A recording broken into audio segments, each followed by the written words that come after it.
ഉള്ള പല ഓർത്തഡോക്സ് സഭയിലെ നേതാക്കന്മാരെക്കാൾ കൂടുതൽ ഭക്തനോ കൂടുതൽ കഴിവോ ഉള്ള ഒരാളല്ല ഞാൻ. അത് യാക്കോബായ സഭയെ പറ്റിയും പറയും. ഞാൻ ഒരു സാധാരണക്കാരുടെ പ്രതിനിധി മാത്രമാണ്. വലിയ പരിജ്ഞാനമൊന്നുമില്ല. ഭക്തിയിലും ഞാൻ വളരെ മുന്നിലാണെന്ന് വിചാരിക്കുന്നില്ല. ഞാൻ ആകാനായിട്ട് താല്പര്യമുണ്ട്, ശ്രമിച്ചുകൊണ്ടിരിക്കുന്ന ആളാണ്. ഞാൻ ഇന്നലെയും ഞാൻ 2-3 ബിഷപ്പന്മാരുമായി ആലോചിച്ചു. ഈ കാര്യത്തിൽ നമ്മളൊന്ന് ചെയ്യണം, എല്ലാവരെയും കാണണം. ഇതൊരു സഭകൾക്ക് തന്നെ ഒരു നാണക്കേടാണ്. അതെ, അതുകൊണ്ട് നമുക്ക് അവിടെ ചെന്ന് അവരെ കെട്ടിപ്പിടിച്ച് പറയണം, നമുക്കിതെങ്ങനെങ്കിലും തീർക്കണം. കുറച്ച് 5 ഏക്കർ സ്ഥലമോ ഒരു പള്ളിക്കെട്ടോ അല്ല നമുക്ക് വലുത്, നമുക്ക് മനുഷ്യനാണ് സ്നേഹമാണ് എന്ന് പറയണമെന്ന് പറഞ്ഞ് അത് ആലോചിക്കാമെന്ന് പറഞ്ഞിട്ടുണ്ട്. നമ്മളുടെ ഒരു സഹോദരനൊരു വിഷമത വരുമ്പോൾ നമ്മൾ പഴിക്കുകയല്ല, അവനെ സഹായിക്കാൻ ശ്രമിക്കും. കഴിവുള്ള ആളുകളെ, പ്രാപ്തിയുള്ള ആളുകളെ, അത് പുരോഹിതന്മാരായിരിക്കാം, പാസ്റ്റർമാരായിരിക്കാം, മെത്രാപ്പോലിത്തന്മാരായിരിക്കാം, അവരെ ഒരു കൂട്ടം ആളുകൾ, കുറച്ച് ആളുകൾ അസൂയ നിമിത്തം വിമർശിക്കാറുണ്ട്.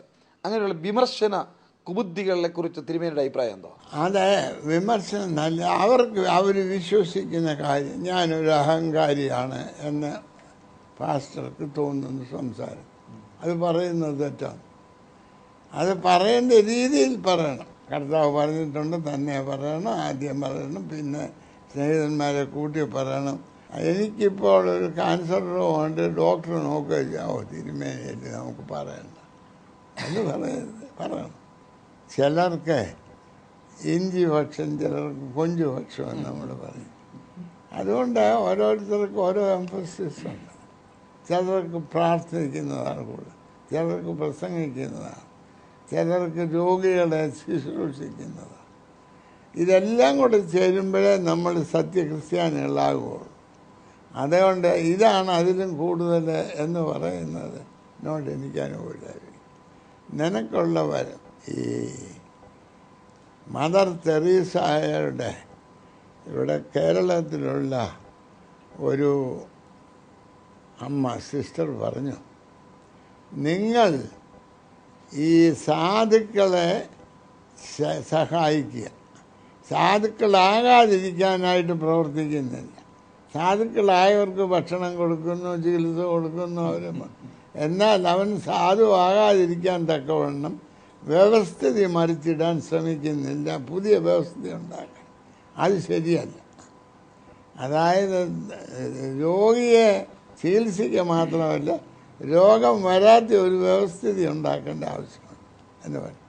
അപ്പോൾ അമ്മയുടെ മറുപടി, നീ പറഞ്ഞത് ശരിയാണ്, നിനക്കതാണ് താല്പര്യം, നീ അത് ചെയ്യും, എനിക്കിതാ താല്പര്യം. ഇത് രണ്ടും ഇപ്പം രോഗികളുള്ളിടത്തോളം കാലം രോഗികളെ ചികിത്സിക്കേണ്ടത് ആവശ്യമാണ്.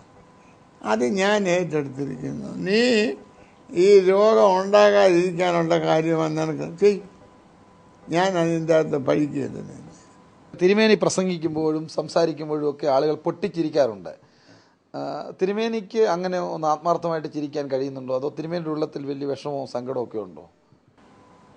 അതെ, ഈ സത്യം അതിൻ്റെ ഒരു പുതിയ പശ്ചാത്തലത്തിൽ പറയുമ്പോൾ ചിരിക്കും. ഞാനൊരു ഉദാഹരണം പറയാം. ഞാൻ ഹൈസ്കൂളിൽ പഠിക്കുന്ന കാലത്ത് ഒരു കുട്ടിയെ വേറൊരു കുട്ടി ചീത്ത വിളിച്ചു. അപ്പോൾ ആ കുട്ടി എന്ന് സാറിൻ്റെ ഒരിക്കൽ പറഞ്ഞു. സാർ അവനെ വിളിച്ചു. അവൻ പറഞ്ഞു, ഞാൻ ഒരു ചീത്തയും വിളിച്ചില്ല, അവൻ ദൈവത്തിൻ്റെ പുത്രനാണെന്ന് പറഞ്ഞു. അതായത് ക്രൂശിൽ കയറിയവൻ്റെ മകനാണ് നീ എന്ന് ഞാൻ പറഞ്ഞു. അത് വേറെ വാക്കുകൾ ഉപയോഗിച്ചാൽ പറഞ്ഞു. അതാ കയറി എന്നൊക്കെ ക്രൂശിൽ നിന്നൊക്കെ അങ്ങനെ പറഞ്ഞു. അപ്പോൾ അവൻ പറഞ്ഞു, അത് ചീത്തയാണോ, നീ ദൈവത്തിൻ്റെ പുത്രനാന്ന് പറഞ്ഞു. അത് ശരിയല്ല. ആ പദത്തിനുള്ള അർത്ഥം ഇതാണ്. അപ്പോൾ ഇനി ഞാൻ പറയുമ്പോൾ എല്ലാവരും ചിരിക്കും. അത് ഞാനാണോ ഉത്തരവാദി, അവരാണോ? അതായത് ഇവൻ ഇങ്ങനെ പറഞ്ഞു, അവൻ പറഞ്ഞത് അവൻ പറഞ്ഞത് വാക്കുകളുടെ അർത്ഥം നോക്കുകയാണെങ്കിൽ കുഴപ്പമില്ല. ക്രൂശിൽ കയറിയവനെന്ന് വേറൊരു വാക്ക് ഉപയോഗിച്ച് പറഞ്ഞു. എന്നാൽ അത് നമ്മുടെ സാധാരണ ഭാഷയിൽ അത് ചീത്തയാണ്. അപ്പോൾ അതുകൊണ്ട് ഈ നമ്മുടെ മനസ്സിൻ്റെ ഉദ്ദേശം കൂടെ പ്രധാനമാണ്. കർത്താവ് പർവ്വത പ്രസംഗത്തിൽ അത് പറയുന്നു. അതുപോലെ തന്നെ കൃഷിയോടുള്ള തിരുമേനിയുടെ താല്പര്യം. ഇന്ന് കൃഷി ആരും ചെയ്യുന്നില്ല. എല്ലാവരും സുഖിമാന്മാരായിട്ട് ഇങ്ങനെ നടക്കുന്ന ഒരു കാലഘട്ടത്തിലേക്ക് നമ്മൾ വന്നിരിക്കുകയാണ്. ആർക്ക് കൃഷി ചെയ്യാൻ വയ്യ, പക്ഷേ കൃഷി സാധനങ്ങൾ എല്ലാവർക്കും വേണം. അപ്പോൾ കൃഷിയോടുള്ള തിരുമേനിയുടെ ഒരു താല്പര്യത്തെക്കുറിച്ചൊന്ന്. കൃഷി ദൈവം നമ്മെ ഏൽപ്പിച്ച ജോലിയാണ്. ദൈവം പറഞ്ഞു, നീ ഈ തോട്ടത്തിൽ കാത്തുകൊള്ളണം, ജോലി ചെയ്യണം, അതിനെ പൂർണ്ണമാക്കണം. ആ തോട്ടം ഇതിൽ ജോലി ചെയ്യണമെന്ന് പറഞ്ഞപ്പോൾ കൃഷി ചെയ്യണം, ആ തോട്ടത്തിൽ അതിനെ മുഴുവനും നിറയ്ക്കണം എന്ന് പറഞ്ഞു. അപ്പോൾ അതുകൊണ്ട് കൃഷി ദൈവം നൽകിയ ഒരു അനുഗ്രഹമാണ്. അത് നമ്മൾ ചെയ്യണം. അത് വളരെയധികം ആവശ്യമാണ്. മനുഷ്യൻ വർദ്ധിക്കും തോറും കൃഷി സാധനങ്ങൾ വർദ്ധിച്ചു വരണം. ഇന്ന് മനുഷ്യർ വർദ്ധിക്കുന്നു, കൃഷി സാധനം കുറയും. അത് ശരിയായിട്ടുള്ളതല്ല. അതുപോലെ ഇതില്ലാതെ എങ്ങനെയാണ് മനുഷ്യൻ കഴിക്കുന്നത്?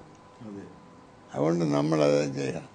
മാത്രമല്ല, ഈ ഭൂമിയുടെ സാധ്യതകളെ യഥാർത്ഥമാക്കണം. ഞാൻ പറഞ്ഞല്ലോ, സാധ്യത യഥാർത്ഥമാക്കുന്നതാണ് ക്രിസ്തീയ ജീവിതത്തിൻ്റെ വിജയം. യേശു ക്രിസ്തുവിൽ കൂടെ എനിക്ക് സാത്താൻ്റെ മേൽ വിജയം നേടാം. ആ വിജയം ഞാൻ നേടുമ്പോഴാണ് ഞാൻ മനുഷ്യനായിത്തീരുന്നത്. അതുകൊണ്ട് ആ കൃഷി ഇത് വളരെ ആവശ്യമാണ്. എല്ലാവരും ജോലി ചെയ്യണം. പുരയിടം വെറുതെ ഇട്ടേക്കുന്നതൊക്കെ തെറ്റാണെന്ന് വിശ്വസിക്കുന്ന ആളാണ്. ഈ മാതാ അമൃതാനന്ദമയുടെ വേദി തിരുമേനി പങ്കിട്ടതിൽ സഭയിൽ ഭയങ്കര എതിർപ്പുകൾ നേരിട്ടല്ലോ. ഉണ്ടായിരിക്കും. അത് പക്ഷേ ഒരു മാതൃകാപരമായൊരു നടപടിയാണോ വാസ്തവത്തിൽ? ഞാൻ ചോദിച്ചു, മാതാ അമൃതാനന്ദായ സൃഷ്ടിച്ചത് ദൈവമാണോ അല്ലയോ? ദൈവമാണ് സൃഷ്ടിച്ചത്. ദൈവം യേശു ക്രിസ്തുവിൻ്റെ ക്രൂശിൽ കൂടെ അവരെ വീണ്ടെടുത്തോ? യേശുക്രിസ്തുവിന്റെ ക്രൂശിൽ കൂടെ അവരെ വീണ്ടെടുക്കണം എങ്കിൽ അവർ യേശുക്രിസ്തുവിനെ രക്ഷിതാവായി സ്വീകരിക്കണം. പൗലോസ് അപ്പോസ്തലൻ അത് ശക്തമായി ബൈബിളിൽ എഴുതിയിട്ടുണ്ട്. വിഗ്രഹാർപ്പിതം ഭക്ഷിക്കരുതെന്ന് ദൈവജനം. അപ്പോൾ വിഗ്രഹാർപ്പിതം ഭക്ഷിക്കുന്നതിനോട് അതിശക്തമായി ബൈബിൾ എതിർപ്പ് പ്രകടിപ്പിക്കുമ്പോൾ അരവണപ്പായസത്തിന്റെ രുചിയെപ്പറ്റി തമാശയിൽ തിരുമേനി എഴുതിയതുപോലെ തോന്നി. അതേക്കുറിച്ച് എന്താണ് അഭിപ്രായം? അങ്ങനെ ശക്തമായി എഴുതിയിട്ടില്ല. എവിടെയാ അങ്ങനെ എഴുതിയത്? അദ്ദേഹം പറഞ്ഞു, അത് ഭക്ഷിച്ചാലും ഒന്നുമില്ല, ഭക്ഷിച്ചില്ലേലും ഒന്നുമില്ല. സഹോദരനെ ഇടർച്ചയാണെന്ന് കണ്ടെങ്കിൽ നീ ഭക്ഷിക്കരുത് എന്നേ പറഞ്ഞോളൂ. ഒന്ന്. രണ്ട് കാര്യം, വിഗ്രഹം ദൈവമാണോ അല്ലയോ? വിഗ്രഹം ദൈവമല്ല. അല്ല. അല്ല. അപ്പം ദൈവത്തിനല്ല സമർപ്പിച്ച്, വിഗ്രഹത്തിനാണ്. അതെ. അവൻ അവരുടെ ദൈവത്തിനല്ല സമർപ്പിച്ചാണോ? അല്ല. ദൈവത്തിനല്ലാതെ ഒരുത്തിനെ കുറച്ച് കൂടെ സമർപ്പിച്ചത് കഴിക്കാൻ പാടില്ല. കഴിക്കരുതെന്നാണല്ലോ ബൈബിൾ പറയുന്നത്. ബൈബിൾ പറഞ്ഞിട്ടില്ല, നിങ്ങൾ വായിച്ച് നോക്കണം. അതായത് സഹോദരൻ ഇടർച്ചയാണെങ്കിൽ കഴിക്കരുതെന്ന് പറഞ്ഞിട്ട് ബൈബിൾ ഒരു വായിക്കരുത് എന്ന് തിരുമേനി എവിടെയെങ്കിലും പ്രസംഗിച്ചിട്ടുണ്ടോ? ഉണ്ട്. പഠിക്കണം. വായിക്കാനുള്ള പാത്രമാണ്. ഞാൻ പറഞ്ഞു, മനോരമ വായിക്കണം, വേദപുസ്തകം പഠിക്കണം.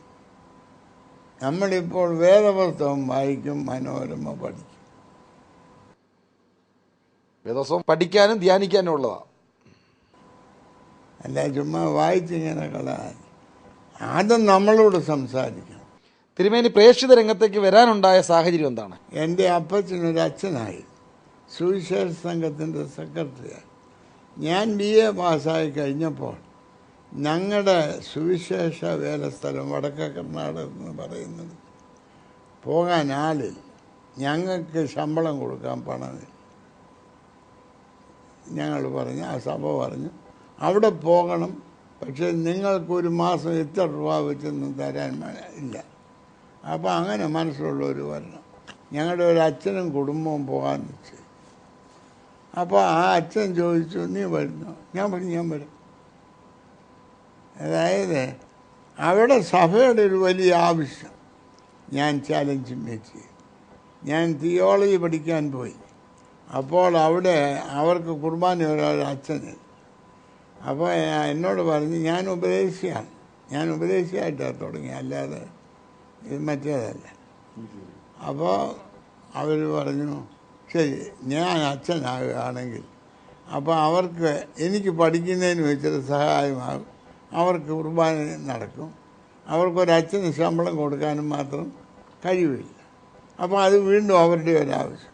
അന്നേരം ഞാൻ ആവശ്യങ്ങളോട് പ്രതികരിച്ചാണ് ഞാൻ സഭയിൽ വളർന്നത്.